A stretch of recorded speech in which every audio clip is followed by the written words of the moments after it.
Constitution of India under Article 51A Fundamental Duties of Indian Citizen. It shall be the duty of every Indian to abide by the Indian Constitution and respect its ideals and institutions, the national flag and the national anthem.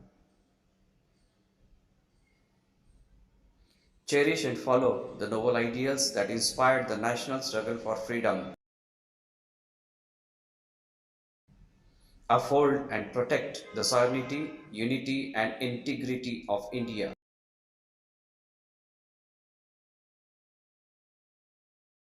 Defend the country and render national service when called upon to do so. Promote harmony and the spirit of common brotherhood amongst all the people of India, transcending religious, linguistic, and regional or sexual diversities, and to renounce practices derogatory to the dignity of a man. Value and preserve the rich heritage of the country's composite culture.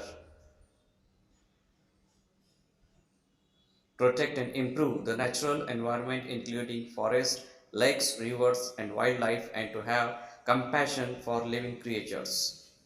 Develop scientific temper, humanism, and the spirit of inquiry and reform. Safeguard public property and to abjure violence. Strive towards excellence in all spheres of individual and collective activity so that the nation constantly rises to higher levels of endeavor and achievement. Provide opportunities for education to his child or ward between the age of 6 to 14 years.